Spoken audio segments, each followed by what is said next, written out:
أعوذ بالله من الشيطان الرجيم. بسم الله الرحمن الرحيم. إن الذين يكتمون ما أنزل الله من الكتاب ويشترون به ثمنا قليلا أولئك ما يأكلون في بطونهم إلا النار ولا يكلمهم الله يوم القيامة ولا يزكيهم ولهم عذاب أليم. أولئك الذين اشتروا الضلالة بالهدى والعذاب بالمغفرة فما أصبرهم على النار ذلك بأن الله نزل الكتاب بالحق وإن الذين اختلفوا في الكتاب لفي شقاق بعيد.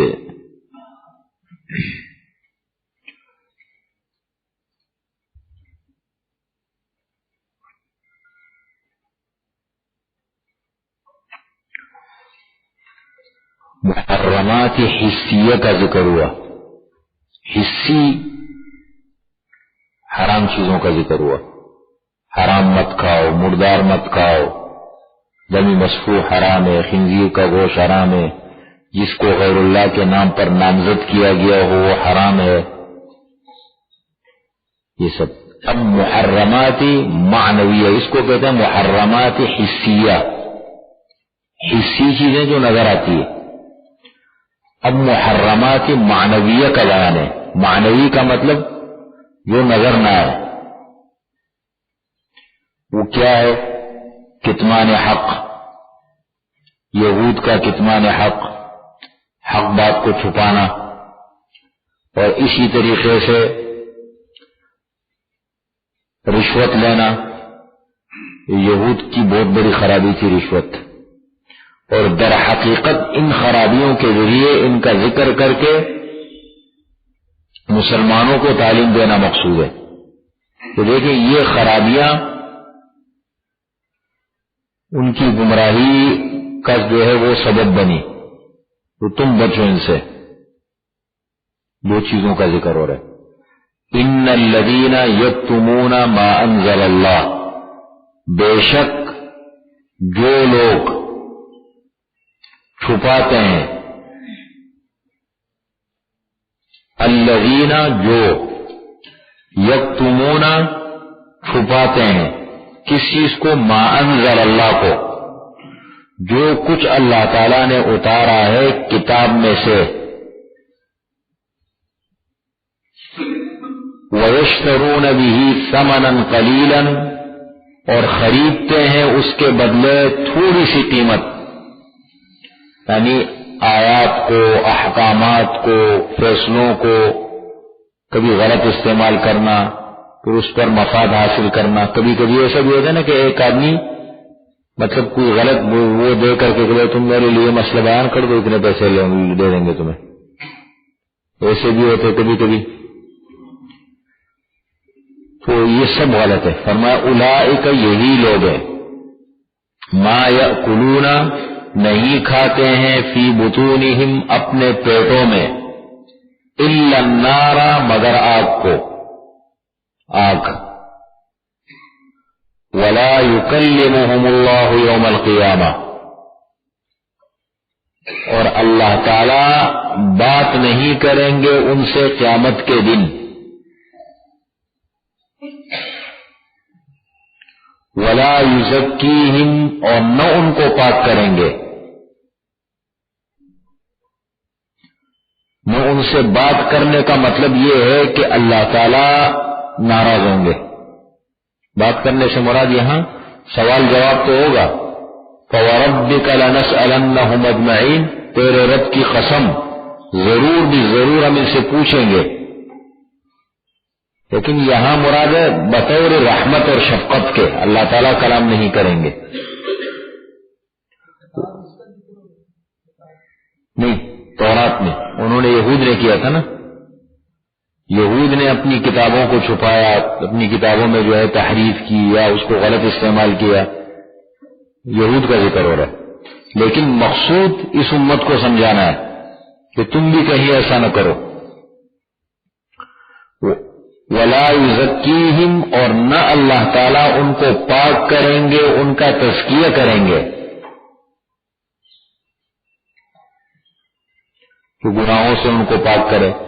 یہ جو گناہگار مسلمان ہوں گے، انہوں نے گناہ کیے ہوں گے، تو اصول یہ ہے کہ وہ جہنم میں جائیں گے، لیکن وہ جہنم میں ان کا جلنا، عذاب میں مبتلا ہونا در حقیقت ان کے پاکی کا ذریعہ ہوگا، یہ کفارہ ہے۔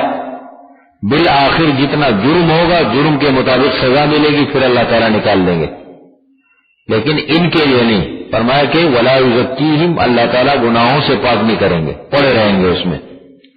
وَلَهُمْ عَذَابٌ أَلِيمٌ، اور ان کے لیے عذاب ہوگا دردناک۔ اولئک، یہی لوگ ہیں، الذین اشتروا الضلالۃ بالہدی، جنہوں نے خریدی گمراہی ہدایت کے بدلے میں، والعذاب بالمغفرۃ، اور عذاب کو مغفرت کے بدلے میں۔ ہدایت کو چھوڑ کر گمراہی خریدی، اور اسی طریقے سے مغفرت کو چھوڑ کر کے انہوں نے عذاب کا راستہ اختیار کیا۔ فرمایا فما اصبرهم علی النار، پس کس چیز نے ان کو صبر والا بنا دیا آگ پر؟ پہلے تعجب کا صیغہ، ما اصبرہ واصبر به وصبر، ما اصبرهم جمع کا صیغہ ہو گیا۔ پس کس چیز نے ان کو صبر والا بنا دیا آگ پر؟ یعنی بڑی ہمت ہے، بڑا حوصلہ ہے۔ ذالک، اس کی وجہ یہ ہے، یہ جو کچھ کرتے ہیں، ذالک، یہ اس لیے کہ بے شک اللہ تعالیٰ نے اتاری کتاب حق کے ساتھ، نزل الکتاب بالحق، اللہ تعالیٰ نے اتاری کتاب حق کے ساتھ۔ وَإِنَّ الَّذِينَ اخْتَلَفُوا فِي الْكِتَابِ، اور بے شک وہ لوگ جنہوں نے اختلاف کیا کتاب میں، لفی شقاق بعید، دور کے اختلاف میں ہے۔ البتہ، لام کے معنی البتہ، شقاق اختلاف، بعید دور کے اختلاف میں پڑے ہوئے، اختلاف میں مبتلا ہے۔ یہ جو کچھ ہوا نا، یہ کیوں ہوا؟ اختلاف کیا۔ وَإِنَّ الَّذِينَ اخْتَلَفُوا فِي الْكِتَابِ، جنہوں نے اللہ کی کتابوں میں اختلاف کیا، شقاق فی شقاق بعید، دور کے اختلاف میں پڑے ہیں، مطلب اختلاف میں مبتلا ہے، اختلاف کر رہے ہیں، نہیں مانتے ہیں، خواہ مخواہ اعتراضات کر رہے ہیں۔ جیسے ہوتے ہیں نا، ایک آدمی کا ذہن کہتے یار یہ بات میری سمجھ میں نہیں آتی، یہ کیوں ایسا ہے، یہ کیوں ایسا ہے، یہ مسئلہ بھی ہو گیا۔ اب اللہ تعالیٰ آخری دلیل کے طور پر یہود کو فرما رہے، جنہوں نے مشرکین، یہود، نصارہ تینوں اس میں شامل تھے، تحویل قبلے کے مسئلے پر انہوں نے بہت زیادہ شور شرابہ کیا۔ تو اللہ تعالیٰ فرما رہے کہ یہ ساری نیکی تمہیں قبلے میں نظر آئی ہے، یہ نیکیوں کا منبع اور سرچشمہ جو نظر آیا وہ تمہیں، وہ یہ تحویل قبلہ کا مسئلہ ہے۔ یہ جو اتنے خیر کے کام ہے، تقوی کے کام ہے، نیکی کے کام ہے، یہ تمہیں نظر نہیں آتے کہ اس ایک مسئلے کو تم نے پکڑ لیا۔ لیس البر ان تولوا وجوہکم، نہیں ہے نیکی،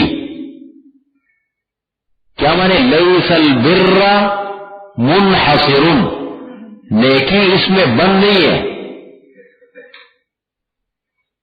ان تولوا وجوہکم قبل المشرق والمغرب، یہ کہ پھیرو تم اپنے چہروں کو مشرق اور مغرب کی طرف،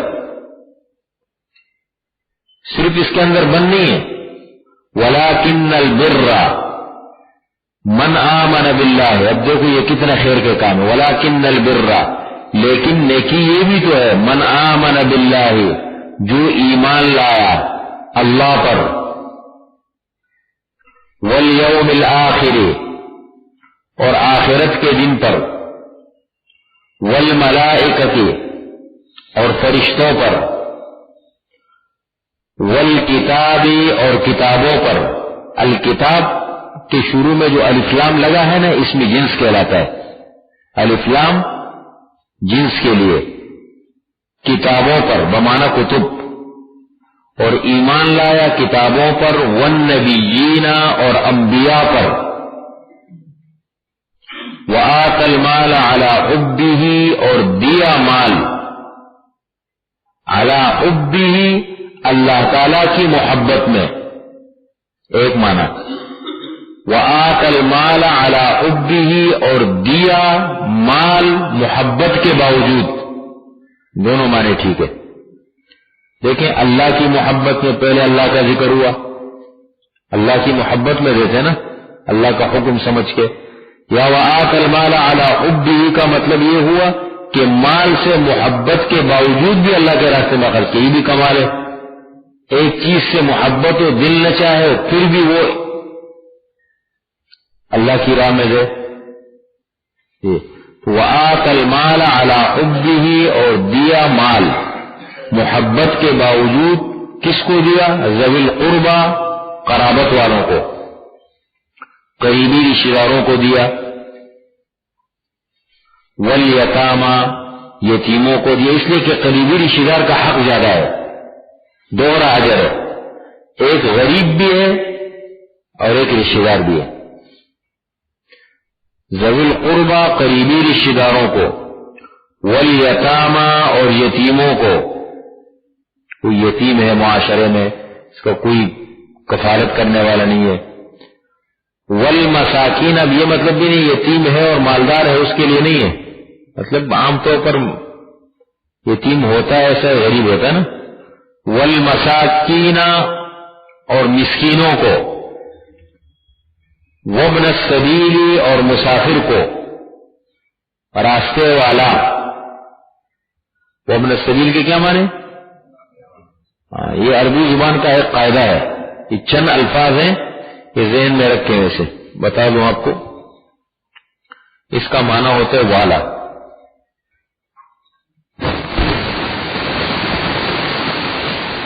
یہ دیکھیں ایک لفظ اب کا لفظ ہے. ان کا لفظ ہے. اخ کہتے بھائی کو. والد. ابن کس کو کہتے ہیں؟ بیٹا. یہ عربی کا اصول ہے.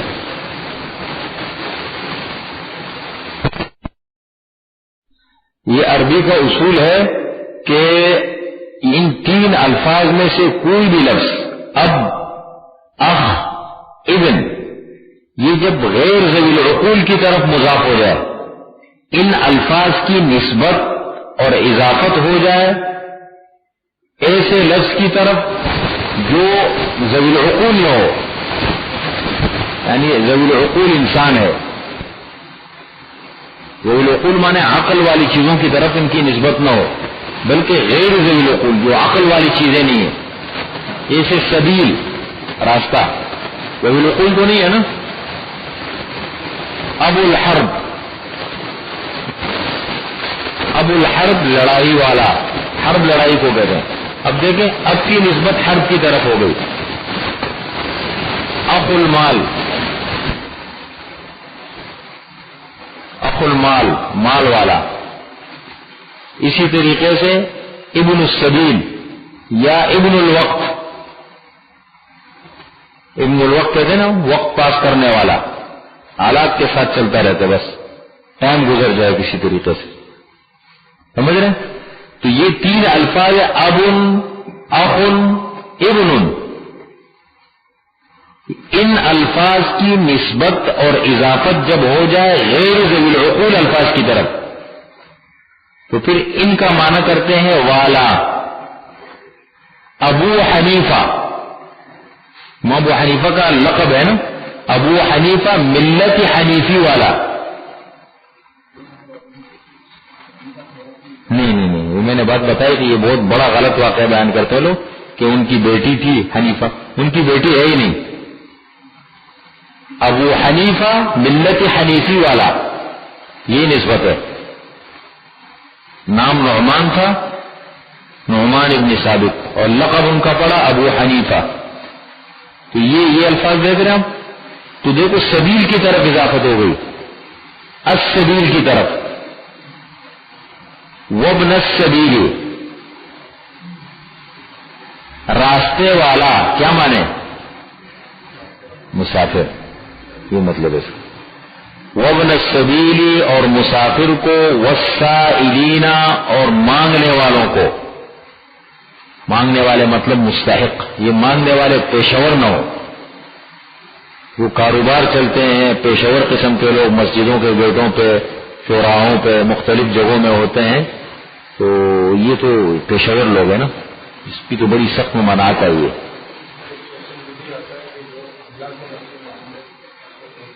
کس نے کہا؟ نہیں، کوئی کوشچن ووشچن نہیں، غلط. اللہ کے نام، لوگوں کے پاس اللہ کے نام کے علاوہ ہے کیا؟ وہ تو استعمال ہی اللہ کا نام کرتے ہیں. نہیں، ہاں، سائلین مطلب مانگنے والے، لیکن اس طریقے سے کہ ضرورت مند بھی ہو، حاجت مند بھی ہو. نہیں، کبھی نہیں، جب بھی ہو، اگر ضرورت ہو. معاشرے میں ایسے ہیں. اب پہلے زمانے میں یہ چیزیں نہیں تھی، یہ جو آج کل ہے نا، پہلے ضرورت مند ہی مانگا کرتا تھا. اب یہ حضرت عمر رضی اللہ کے زمانے میں ایک آدمی نماز میں کھڑا ہو گیا، بھائی میں ضرورت مند ہوں، مسافر ہوں، حاجت مند ہوں. لوگوں نے دیا، اور لوگ دیتے تھے اس زمانے میں، تعاون کیا، دے کے دوسری نماز میں پھر کھڑے ہو گئے. حضرت عمر نے کوڑے کھیلنے لگے، یہ تو پیشور ہے، یہ تو باقاعدہ اس کی عادت بنی ہوئی ہے، اس لیے کہ اس وقت اس کی ضرورت پوری ہو جاتی تھی. تو یہ جو آج کل کے لوگ ہیں نا، یہ پیشور ہے. ان کے پیچھے باقاعدہ پورا ایک لابی ہے، اس کے پیچھے پورا کوئی پروگرام ہے، ایک ٹھیکیداری کا پورا نظام ہے. بہرحال کوشش کرنا چاہیے، آدمی کو خود دیکھنا چاہیے. والسائلین، مانگنے والوں کو. وفی الرقاب، اور گردنوں کے چھڑانے میں. رقاب رقبۃ کی جمع ہے. رقبہ کے معنی ہے گردن. گردنوں کے چھڑانے میں. نمبر 1 غلام. پہلے زمانے میں دیکھیں، یہ جو غلامی کا تصور ہے، یہ اسلام میں نہیں تھا. ایک تو مسلمان اتنے کمزور ہو گئے، ہم جا کے امریکہ، برطانیہ میں ان کے اسکولوں میں پڑھتے ہیں، کلمہ تک ہمیں نہیں آتا کہ پھر اپنے اسلام کا دفاع کر سکے. غلامی کا تصور، یہ اسلام، یہ تو پرانا تصور تھا. اسلام نے آ کر اس کو اعتدال دیا اور غلاموں کے چھڑانے پہ فضائل بیان کیے. قسم کھائی، کفارہ دینا، غلام آزاد کرو. اگر مثال کے طور پر جیسے کہ وہ کیا کہتے ہیں اس کو، کسی بھی کفارے، جتنے بھی کفارے ہیں اسلام میں انسان کے ذمے، ان کفاروں کو ادا کرنا ہے. سب سے پہلے نمبر پر غلام آزاد کرو. اس کے فضائل بیان ہوئے. تو اسلام نے حوصلہ افزائی نہیں کی، حوصلہ افزائی نہیں کی اس کی، بلکہ اس کی کیا کی؟ نفی کا مطلب اس کو توڑا آہستہ آہستہ، یہ مطلب ہے. وفی الرقاب، گردنوں کے چھڑانے میں. ایک مطلب. نمبر 2، ایک آدمی مقروض ہے، معاشرے میں ہے، محلے میں ہے، خاندان میں ہے، اور آپ کو پتہ ہے کہ بیچارہ قرض ادا نہیں کر سکتا، اور آپ ان کا قرض ادا کرنے میں تعاون کرتے، وہ بھی وفی الرقاب میں داخل ہے. دونوں داخل ہے، اس کا مصداق دونوں بن سکتے ہیں. اور گردنوں کے چھڑانے میں. وَأَقَامَ الصَّلَاةَ، اور قائم کی نماز. وَآتَى الزَّكَاةَ، اور دی زکات. اب دیکھیں اوپر، یہ جو اوپر ذکر ہوا کہ وَآتَى الْمَالَ عَلَى حُبِّهِ، اس کا مطلب وہ نفلی صدقات ہے، اس لیے کہ زکات کا ذکر الگ ہوا. زکات تو ہے فرض، وہ تو ادا کرنی ہے مسلمان کو. سال گزرنے کے بعد اگر نصاب کا مالک ہے، زکات دینی ہے، اس کے باوجود بھی اللہ کے راستے میں دیتے رہے. غریبوں کے ساتھ، معاشرے کے جو لوگ ہیں کمزور، ان کے ساتھ. وَالْمُوفُونَ بِعَهْدِهِمْ إِذَا عَاهَدُوا، اور پورا کرنے والے اپنے وعدوں کو جب وعدہ کرے. اذا عاہدوا، جب وعدہ کر چکے، یعنی اپنے وعدوں کا پاس کرنے والے. اس کا اسلام نے بڑا خیال کیا، آپ صلی اللہ علیہ وسلم بھی بڑا خیال کیا کرتے تھے. وعدہ توڑنا یہ تو مسلمان کی کتاب میں ہے نہیں، پہلے کبھی نہیں کرنا چاہیے. الا یہ کہ سامنے والا توڑ دے، سامنے والا توڑ دے، اب آپ آزاد ہو گئے۔ والصابرین فی البأساء والضراء، اور صبر کرنے والے سختی میں تکلیف میں، فی البأساء سختی میں، والضراء اور تکلیف میں۔ دیکھیں دو الفاظ ہیں، البأساء اور الضراء، کیا فرق ہے دونوں میں؟ بأسا کے معنی ایسی تکلیف جو بیرونی ہو، مالی ہو یا بیرونی ہو، سمجھ رہے؟ انسان کو تکلیف پہنچے باہر کی طرف سے، کوئی باہر کی طرف سے کوئی تکلیف پہنچے، یا تو مالی مسئلہ ہو، یہ بھی بیرونی تکلیف ہے، یا مثال کے طور پر ویسے باہر کی طرف سے دشمن کے خطرات ہے یا کوئی اور اس قسم کا خطرہ ہے، اس کو کہتے ہیں بأسا۔ اور ذرہ کے معنی ایسی تکلیف جو اندرونی طور پر انسان کو لاحق ہو، بیمار ہو گیا، جسم میں کوئی درد ہے، تکلیف ہے، اندرونی تکلیف، یہ فرق ہے دونوں میں۔ فی البأساء والضراء، سختی میں اور تکلیف میں، ترجمہ کرتے ہیں۔ وحین البأس، اور لڑائی کے وقت، صبر کرنے والے سختی میں اور تکلیف میں، وحین البأس، اور لڑائی کے وقت۔ حضور صلی اللہ علیہ وسلم فرماتے ہیں نا کہ اللہ سے کبھی جنگ مت مانگو، لڑائی کبھی مت مانگو، عافیت مانگا کرو ہمیشہ، لیکن اگر لڑائی تمہارے اوپر مسلط کی جائے تو پھر سمجھ لو کہ جنت کہاں ہے؟ تلواروں کے سائے میں ہے، پھر ڈر جاؤ، مانگو مت، ہمیشہ عافیت مانگنا چاہیے، لیکن اگر ایسے حالات آ جائے تو پھر مسلمان کو ڈٹ جانا چاہیے۔ وحین البأس، لڑائی کے وقت۔ اولئک الذین صدقوا، یہی لوگ ہیں سچے، وَأُولَئِكَ هُمُ الْمُتَّقُونَ، اور یہی لوگ ہیں متقی، پرہیزگار، یہ کام کرتے ہیں، مذکورہ کام ہے نا، ایمان لایا اللہ پر، یہ سب کچھ کیا، ہاں؟ وَلَكِنَّ الْبِرَّ کے ذکر میں سب اس کے ذمن میں ہے۔ اب آگے اور تقویٰ کے کامیاب، متقون تقویٰ والے ہیں، تقویٰ کے اور بھی کام ہیں۔ نمبر 1 قصاص، نمبر 2 وصیت، نمبر 3 روزہ، نمبر 4 اعتکاف۔ پیدر پہ 4 مسائل ذکر کیے۔ سب سے پہلے نمبر پر قصاص، اس مسئلے کو بھی سمجھے، یہ بڑا اہم مسئلہ ہے، میں آپ کو سمجھا دوں۔ یہ جو یورپ کے اعتراضات ہیں نا، یہ کہ حدود، اسلامی سزائیں 2 قسم کی ہے، ایک ہے حدود، ایک ہے تعزیرات۔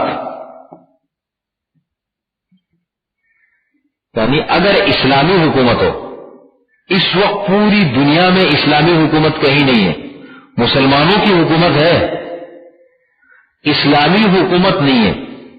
اسلامی حکومت اس کو کہتے ہیں کہ جہاں مکمل قرآن و حدیث کا قانون نافذ ہو، شریف فیصلے سب قرآن حدیث کے مطابق ہوتے ہیں، کہیں بھی نہیں ہے، نہیں، بعض شقیں ہیں حدود کی، نہیں ہے۔ اگر اسلامی حدود ہوتے تو وہاں اتنی گڑبڑ نہ ہوتی، بہت گڑبڑ ہے بعض چیزوں میں۔ حدود، تعزیرات، یہ 2 سزائیں۔ حدود 5 ہے۔ حدود کا مطلب جو اللہ تعالی کی طرف سے سزائیں مقرر ہے، حکومتی وقت کا کام ہے ان کو نافذ کرنا، اس میں تبدیلی کا حق ان کو نہیں ہے۔ یعنی آپ صلی اللہ علیہ وسلم نے بھی تبدیلی نہیں کی اس میں۔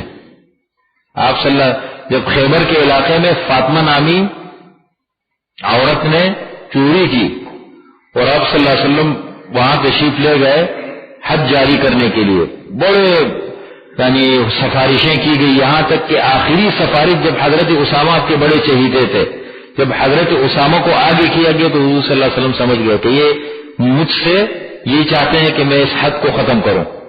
فرمایا کہ خدا کی قسم یہ تو بنت مخزوم کی فاطمہ ہے، اگر محمد کی بیٹی فاطمہ بھی چوری کرتی تو اس کا بھی ہاتھ کاٹا جاتا. حدود حدود ہے.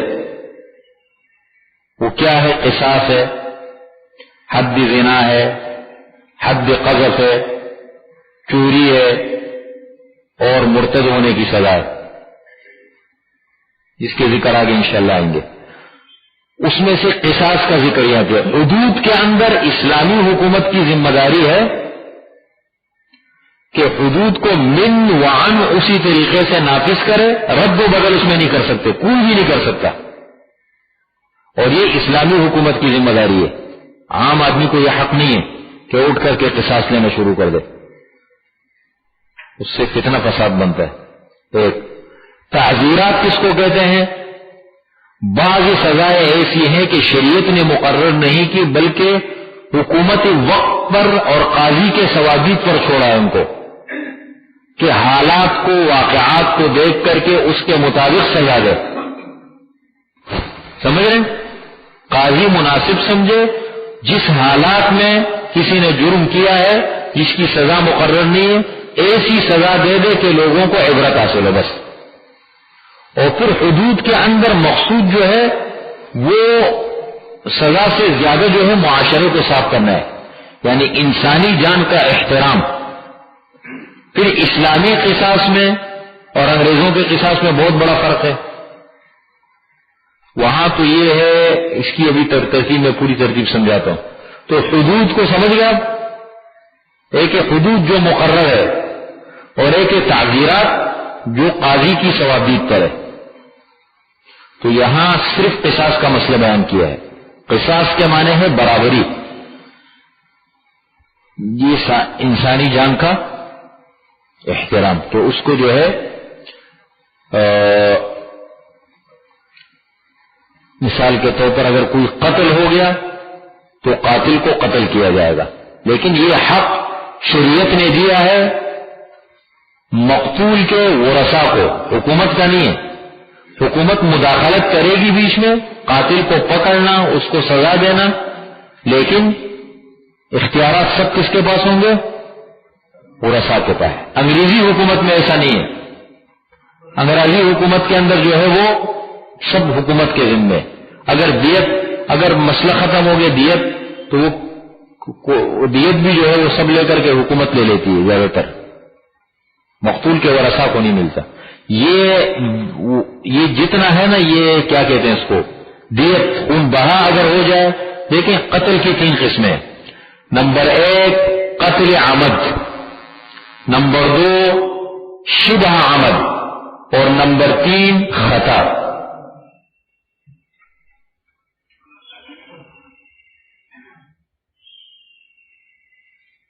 یہ ہے قتل، یہ اس کی 3 قسمیں: عمد، قتل عمد، شبہ عمد.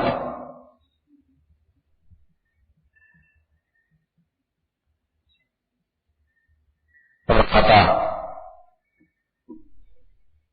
سمجھے اس کو؟ قتل عمد کس کو کہتے ہیں؟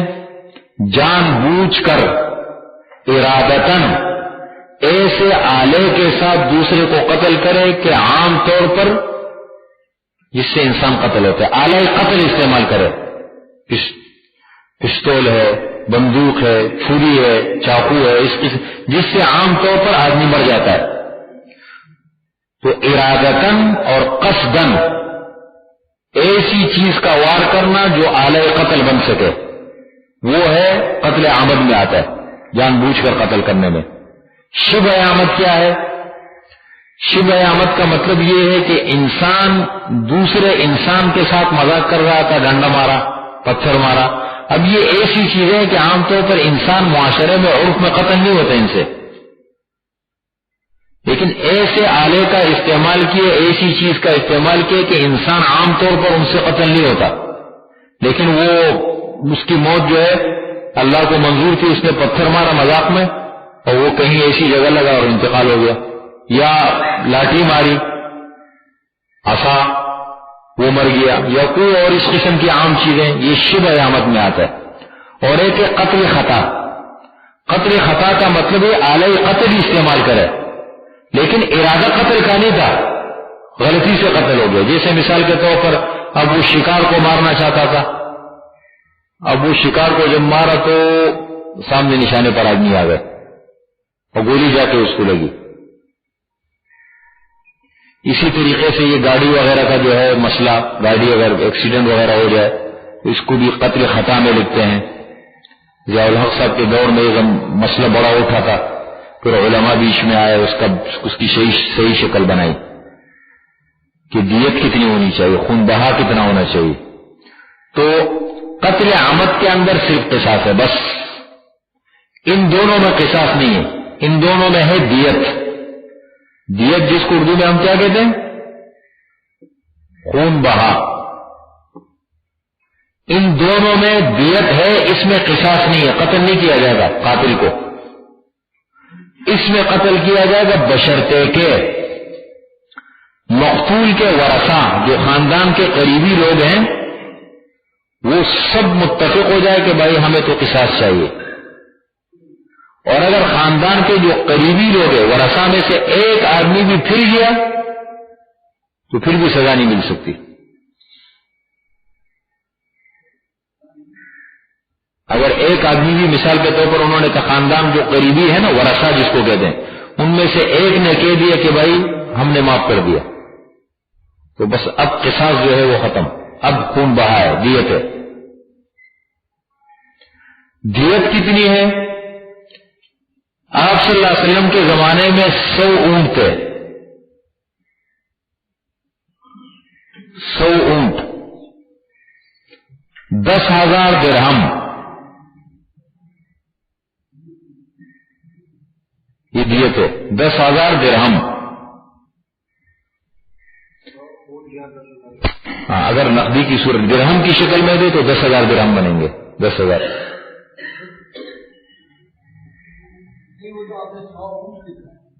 اچھا یہ ہے نا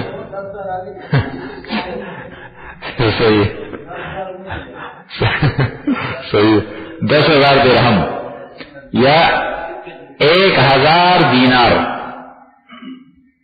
اصل میں آپ ان کو سمجھا رہے تھے, میری توجہ وہاں چلی گئی.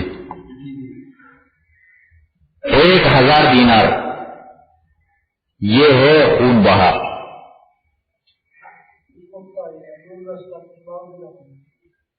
ہاں یہ چیز کی اب اس کے حساب یہی بنیاد یہی ہے, بس ختم. اگر قصاص ہوا, قصاص کا مطلب یہ جو مقتول کے ورثہ ہے, جتنے قریبی جو ورثہ بنتے ہیں, متفقہ طور پر انہوں نے کہ بھائی ہمیں کوئی خون بہا نہیں, ہمیں تو قصاص چاہیے, تو پھر تو ختم, قاتل کو قتل کیا جائے گا. پھر یہ نہیں ہوگا, پھر تو نہیں ہے نا, یہ تو متبادل ہے. اب انہوں نے کہا نہیں ہمیں خون بہا چاہیے, تو اس صورت میں پھر اس کو بنیاد بنا کر اس کے حساب سے پیسے دیں گے. ہاں ہر زمانے کا اپنا حساب ہے. جو ورثہ بنیں گے, جو آدمی کے انتقال کے بعد مال میں وارث بنتے ہیں, وہ مقتول کے ورثہ ہے. ٹھیک ہے. اصل میں انہوں نے مقرر کیا تھا اس ضیاء صاحب کے دور میں, جب یہ مسئلہ اٹھا نا, میرے خیال میں کوئی ایکسیڈنٹ وغیرہ ہو گیا پھر مسئلہ اٹھا, تو اس زمانے میں انہوں نے اندازہ لگا کہ 1,60,000 کے قریب کچھ پیسے رکھے تھے یہ. لیکن اصل بنیاد یہ ہے, یہ 1,000 دینار کتنے بنتے ہیں؟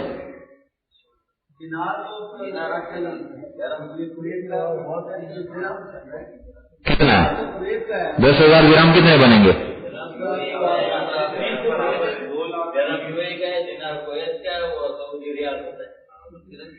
یہ مسئلہ بہرحال اس میں ہوگا کوئی صورت, تو پھر جب اسلامی حکومت ہوتی ہے نا تو صورت نکل آتی ہے اس کی. یہ تو پھر علماء بیٹھ کے, اب ہمارے پاس حکومت ہی نہیں ہے, اس کی صورت وہ بیٹھ کے نکالتے ہوں گے کیا صورت اس کی بنتی ہے. تو یہ, اور اگر ورثہ کہے کہ نہ ہمیں قصاص چاہیے نہ ہمیں دیت چاہیے, ہم نے معاف کر دیا, تو ان کو یہ بھی حق ہے. لیکن یہ حق شرعاً کن کے پاس ہے؟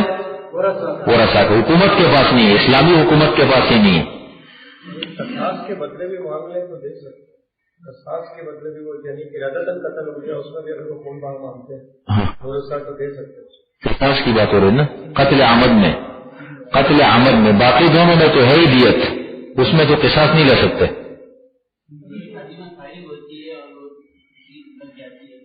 یار میری حکومت تو ہو نا، میں تو قتل عمد میں لاؤں گا اس کو. شادیوں میں کیا ضرورت ہے فائرنگ کرنے کی؟ کون سے شرعی قانون میں؟ یہ تو اصولاً قانون اسلامی قانون کی خلاف ورزی بغاوت ہے یا نہیں؟ کون سے قانون میں لکھا ہے کہ شادی میں تم فائرنگ کرو؟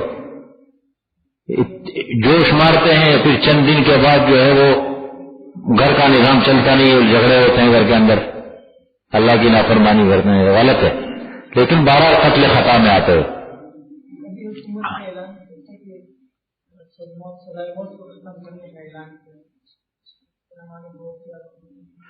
وہ حکومت نے ابھی اعلان کیا تھا سزائے موت کو ختم کرنے، اس لیے کہ ہمارے حکمران سارے جو ہیں نا ماشاءاللہ بڑے متقی پرہیزگار لوگ ہیں، کوئی نہ کوئی تو ہوتا ہے نا قاتل. یہ سب اپنے حفاظت کے لیے قانون بنتے ہیں، خدا کے لیے تو بنتے نہیں. یا ایھا الذین آمنوا، اے ایمان والو، کتب علیکم القصاص فی القتلى،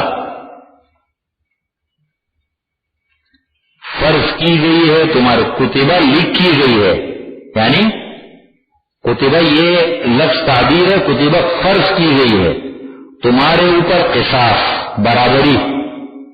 فی القتلى، قتلہ قتیل کی جمع ہے بمعنی مقتول. قتلہ لفظ قتلہ کس کی جمع ہے؟ قتیل ان کی، اور قتیل بمعنی مقتول ہے، تو اس کا مطلب یہ جمع ہے. مقتولوں کے بارے میں الحر بالحر، آزاد کے بدلے، والعبد بالعبد، غلام کے بدلے، والانثى بالانثى، اور عورت کے بدلے.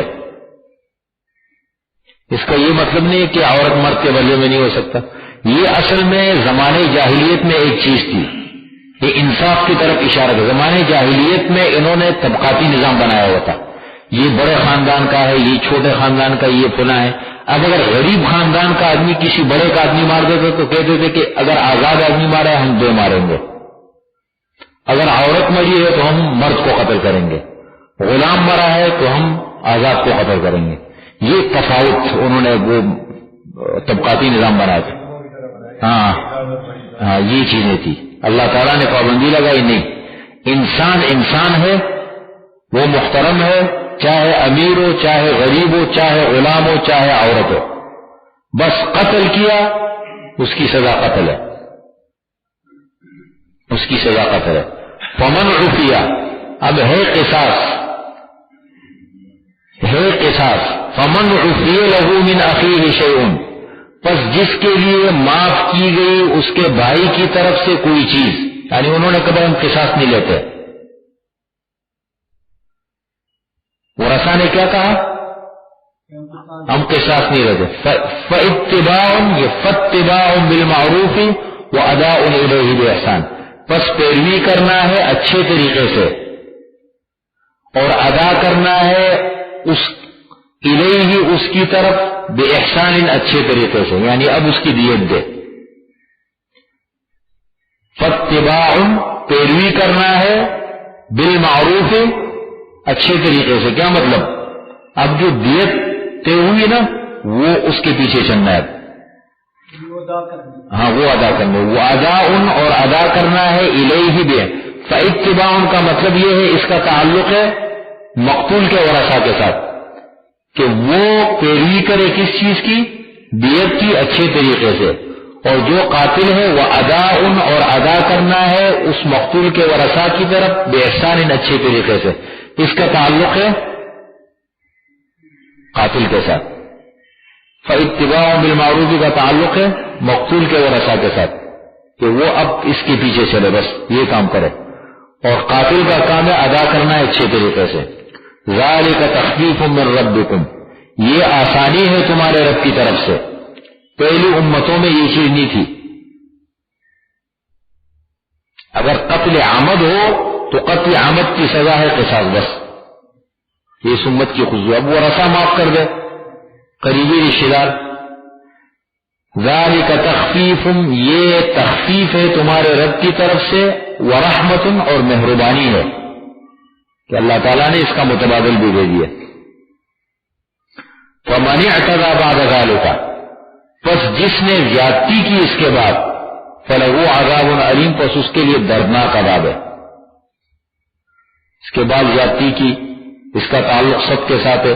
مثال کے طور پر دوبارہ قتل کیا، یہ بھی ہو سکتا ہے، یا مثال کے طور پر دیت لے کر کے اور قتل بھی کر دیا قاتل کو، پھر اس کو قتل کیا جائے گا.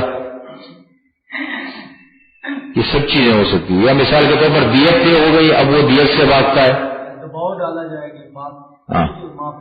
ہاں یہ سب چیزیں سب زیادتی میں آتے ہیں. پر اسلامی حکومت میں تو دباؤ نہیں ڈال سکتا ہے. اسلامی حکومت میں تو بڑے بڑے تیسمار خان ہیں نا، وہ انسان بن جاتے.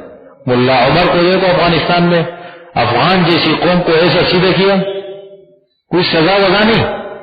کہتے طالبان جو ہے نا، وہ طالبان نے ہمیں بتایا تھا کہ ہم جان بوجھ کر کے باقاعدہ ٹریننگ دیتے لوگوں کو، ہمیں پیسے دیے جاتے ہیں، ہم راستوں میں رکھ دیتے ہیں اور چھپ جاتے ہیں. گاڑیاں گزرتی، لوگ گزرتی، ہم کہتے ہیں کہ کوئی اٹھا لے اس کو، ہم ذرا تھوڑا دیکھے لوگوں کو. کہتے ہم رکھتے تھے، دن رات گزر جاتے تھے، کوئی ہاتھ نہیں لگاتا تھا اس کو. برکات تو ہے نا. ایک آدمی کو جب پتہ ہے کہ یہ کیا فرما رہا اللہ، وَلَكُمْ فِي الْقِصَاصِ حَيَاةٌ، اور تمہارے لیے قصاص میں زندگی ہے. حالانکہ بظاہر قصاص میں کیسے زندگی؟ آدمی تو مارا گیا. یا اولي الالباب، عقل مندو، تاکہ تم بچ جاؤ.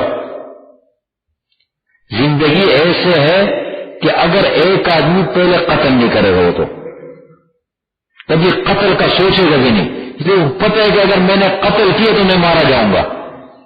اس میں بھی زندگی ہے، وہ قتل سے باز آئے گا. اور دوسری بات یہ ہے کہ اگر اس نے قتل کر لیا اور قتل ہو گیا پھر قصاص میں، تو لوگوں کو عبرت ملے گی.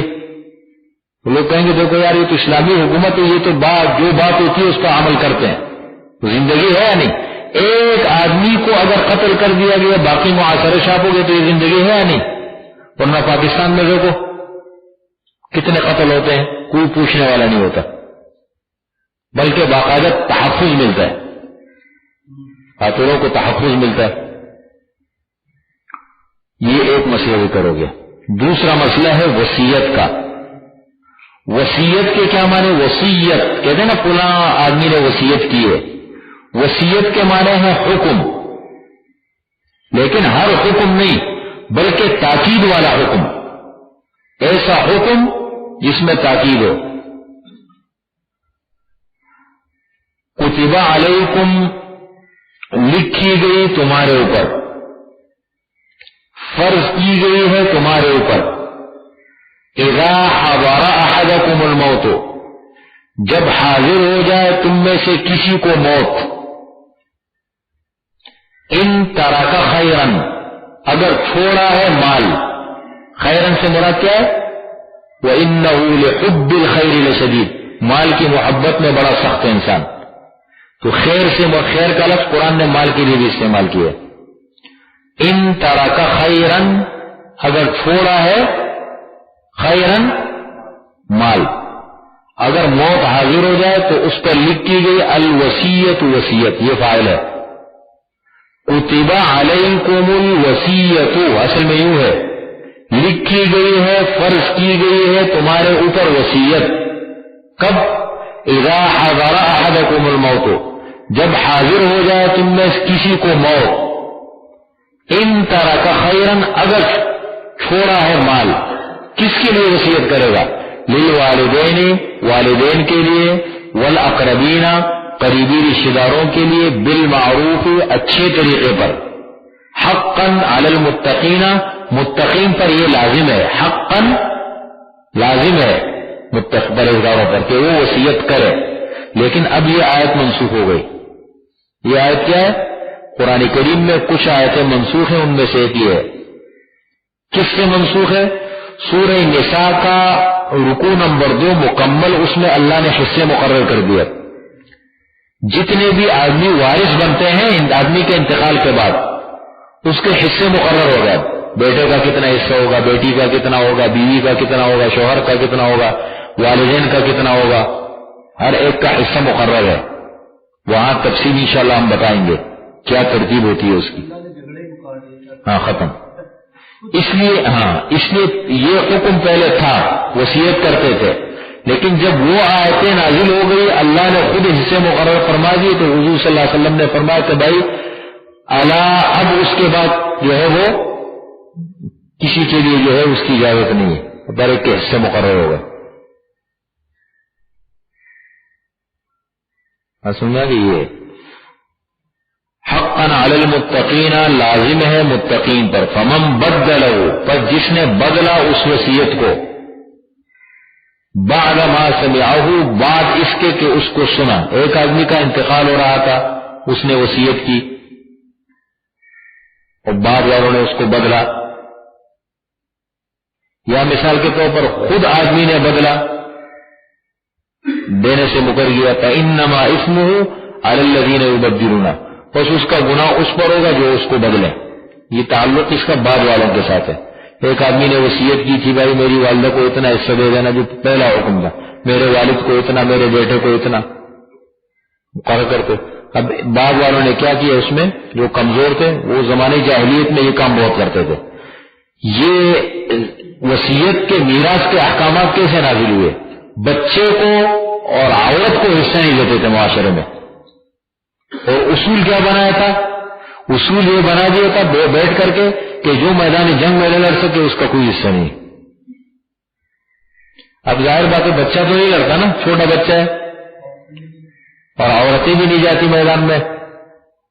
اب انہوں نے یہ کر دیا، یہ انہوں نے ہو گئے. اس لیے یتیموں کے احکامات بھی قرآن نے بہت زیادہ اہمیت کے ساتھ بیان کیے. فرمایا فإنما اسمہ علی الذین یبدلونہ، پس پختہ بات ہے اس کا گناہ ان لوگوں پر ہوگا جو اس کو بدلے. بے شک اللہ تعالیٰ سمیع، سنتا ہے تمہاری باتوں کو، جو کچھ تم باتیں کرتے ہو وہ سب اللہ تعالیٰ سنتا ہے. علیم، جانتا ہے تمہارے اعمال کو، تمہارے کاموں کو جانتا ہے. فمن خاف من موص، پس جو شخص ڈرا وصیت کرنے والے سے. ایک آدمی کا انتقال ہو رہا تھا اور وہ وصیت کر رہا تھا، اب ایک آدمی اس سے گھبرایا کہ بھائی یہ تو گڑبڑ کرے گا، ڈرا اس سے جنفن کجروی کا.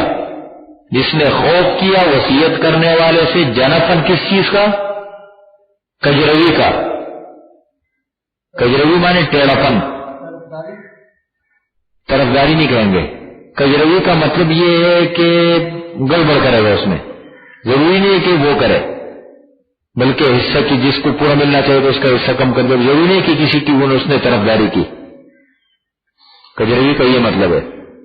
کجروی ٹیڑھاپن، یعنی اس کی نیت خراب ہو گئی، کسی کو محروم کرنا چاہتا تھا، کسی کا حصہ کم کر رہا تھا. وصیت کرنے والا. اچھا جی. اور اسمن، یا گناہ کا. تجربی کا کیا مطلب؟ کسی کا حصہ کم کر دیا. اسمن، گناہ کا، کہ اس نے کہا کہ بھائی یہ میرے پیسے جو ہے نا فلاں کو مت دینا، فلاں کو میرے مال میں سے مت دینا.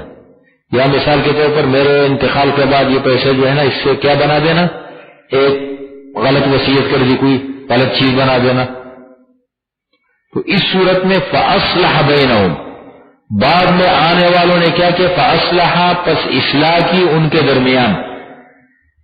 فلا اثم علیہ، اس پر کوئی گناہ نہیں. اس نے وصیت کی تھی کہ میرے اس کے بعد جو ہے وہ سنیما بنا دو، مثال کے طور پر ایک غلط. اب بعد والوں نے کیا کیا، اس سے مسجد بنا دی. تو یہ اس میں کوئی وہ نہیں. یا مثال کے طور پر کوئی خیر کا ادارہ بنا دیا کوئی بھی، یا کہیں غریبوں میں لگا دیا، اچھی جگہوں میں لگا دیا. تو یہ فرمایا کہ فلا اسم علیہ، اگر تبدیلی کی ایسے موقع پر اس پر کوئی گناہ نہیں. ان اللہ غفور رحیم، بے شک اللہ تعالیٰ گناہ بخشنے والا مہربان ہے، بخش دیں گے. اسی کی نیت اچھی ہے اس کی. یہ آدمی کے اوپر ہوتا ہے کہ اس کی نیت کیسی ہے، اور اللہ کا معاملہ انسان کے ساتھ نیت کے مطابق ہوتا ہے. اصل چیز نیت ہوتی ہے. یہ ہے اس کے اندر روزوں کے. فمن خاف، پس جو سخت ڈرا وصیت کرنے والے سے، یعنی ایک آدمی کا انتقال ہو رہا ہے، اب اس کے ورثہ ہے، اب ورثہ گھبرائے کہ یہ جو وصیت کرنے والا ہے یہ گڑبڑ کرے گا، کسی کو محروم کرے گا، کسی کو پورا حصہ نہیں دے گا، کسی کی طرفداری کر دے گا، یہ بھی ہو سکتا ہے اس میں. وصیت کرنے والے سے ڈرا. جنفن کجروی کا، کجروی کا مطلب یہ ہے کہ اس کو محروم کر دے گا، یا مثال کے طور پر کم حصہ ہے، یا جیسے مثال کے طور پر اب بھی شریعت نے اجازت دی ہے کہ حصے تو مقرر ہو گئے، حصے مقرر ہو گئے، لیکن ایک آدمی کو اب بھی یہ حق ہے کہ وہ تہائی مال میں وصیت کرے کسی کے لیے کہ میرے انتقال کے بعد میرے مال میں سے تہائی مال کی میں وصیت کرتا ہوں، مسجد بنا دینا، جہاد میں دے دینا، مدرسے کو دے دینا، یا خاندان میں جو غریب لوگ ہیں ان کو دے دینا، بہت سارے خیر کے کام ہو سکتے ہیں. اب تہائی مال کی وصیت کا اب بھی حق ہے. پھر کیا ہوگا اس کے بعد جب وراثت تقسیم ہوگی حصے مقرر ہونے کے بعد، اب اگر اس کے اوپر قرضہ ہے تو اس پورے مال میں سے قرضہ الگ کر دیں گے اور تہائی مال کو الگ کر دیں گے، باقی مال کو جمع کر کے اس کو برابر ورثہ میں تقسیم کریں گے. تہائی مال کی وصیت کر سکتا ہے. تو جو ڈرا وصیت کرنے والے سے کجروی کا، جس نے خوف کیا، اور وہ اثمن یا گناہ کا، فاصلح بینہم، پس اصلاح کی ان کے درمیان، یعنی معاملے کو ٹھیک کر دیا. فلا اثم علیہ، ایسے آدمی پر کوئی گناہ نہیں ہوگا. اب اس نے ایک وصیت کی تھی کہ یہ کام کر لو، لیکن غلط وصیت کی تھی اور بعد بار اس کو ٹھیک کر دیا کہ بھائی یہ تو پھر جہنم میں، یہ تو اس کو الٹا گناہ ملے گا، اس کی بہتر شکل دے تو کم از کم خیر کی شکل بن جائے. فلا اثم، ان اللہ غفور الرحیم، بے شک اللہ تعالیٰ گناہ بخشنے والا مہربان ہے.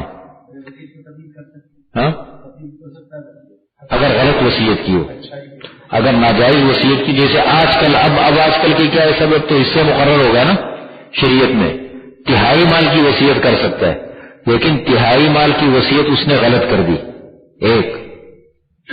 یا اسی طریقے سے زندگی میں، صحت میں آدمی اپنے پورے مال کا مالک ہے، کہیں ادھر ادھر دے سکتا ہے، لیکن انتقال کے وقت نہیں دے سکتا. وہ بیمار ہو گیا، وراثت سے بھاگنے کے لیے نہیں، اب نہیں کر سکتا. زندگی میں اس نے اپنے بیٹے کے نام سے گھر کر دیا اور اس کے بہنوں کو، بھائیوں کو نہیں دیا، بچوں کو. دیکھو اس میں بھی دیکھا جائے گا، دیکھیں شریعت جو ہے نا وہ انصاف والا دین ہے. اگر اس طریقے سے اندھوں کی طرح کرتا ہے یہ تو غلط ہے.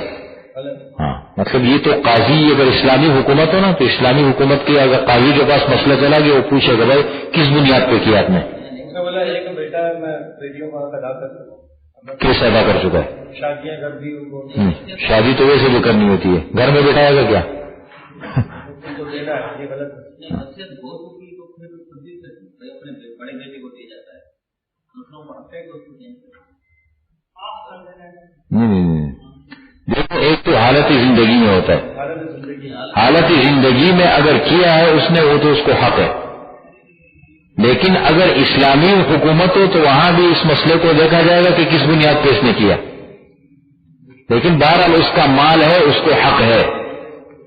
لیکن وصیت کی مد میں مثال کے طور پر اگر وراثت کا مسئلہ آئے گا اس میں نہیں کر سکتا محروم. ایک آدمی کہتے ہیں میں اپنے بچوں میں مال تقسیم کرنا چاہتا ہوں تو پھر شرعی طریقے کے مطابق کرے.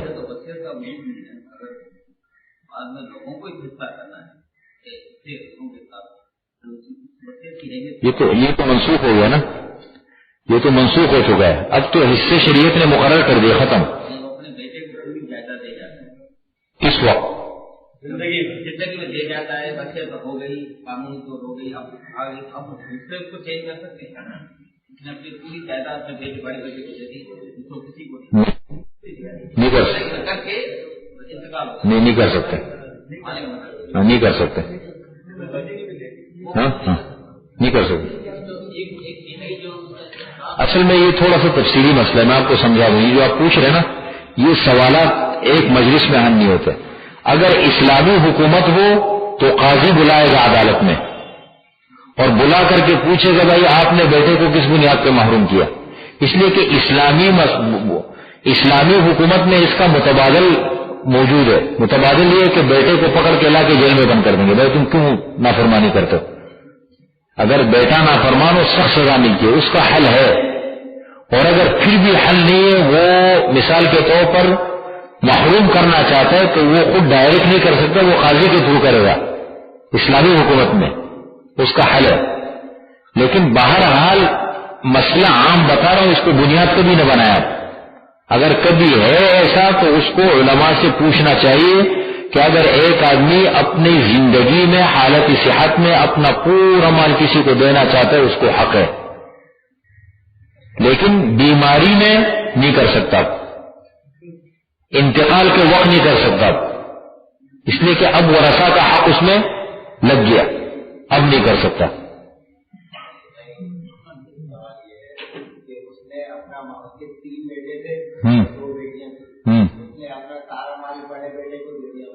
کیوں کیا؟ کیوں کر دیے؟ کیوں کیا یہ بھی پوچھا جائے گا اس سے. محبت کس بنیاد پہ؟ کوئی طریقہ ہے؟ غلط ہے. نہیں، اللہ تعالیٰ نے جو حصے مقرر کیے ہیں اس کو بھی بنیاد بنایا جائے گا. یہ تو کوئی چیز نہیں. دیکھیں اصل میں یہ مسئلہ آپ لوگ وقت سے پہلے چھیڑ رہے ہیں، اس کا ذکر وہاں ہے. لڑکے کو لڑکی کے مقابلے میں کتنا ملتا ہے؟ کیوں؟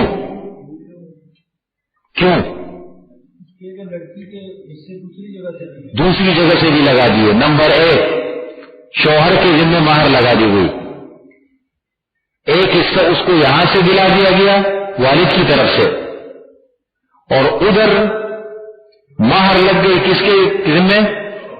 شوہر کے ذمہ. اور مہر کی اصل شرعی حیثیت یہ ہے کہ ہر آدمی اپنی حیثیت کے مطابق دے.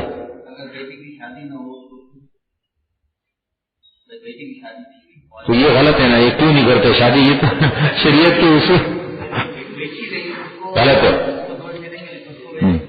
نہیں، شریعت نے مقرر کر دیا. شریعت نے جب اس کو کہا شادی کرو، کیوں نہیں کرتی وہ شادی؟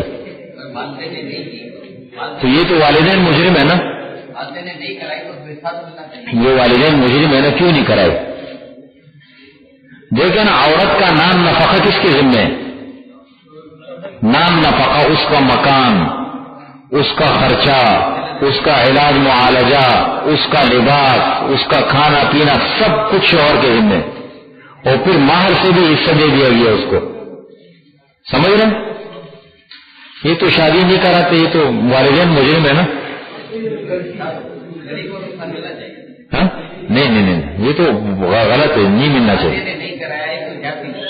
تو وہ خود کرے، وہ بالغ ہے، اس کو تو شریعت نے اجازت دی ہے نا. شریعت نے تو یہاں تک کہہ دیا کہ لڑکی اگر بالغ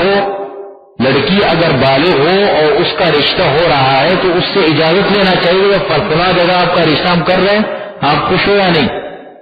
اگر وہ رد کر دے، اس پہ جبر نہیں کر سکتے، الا یہ کہ غیر کفر میں وہ شادی کرے.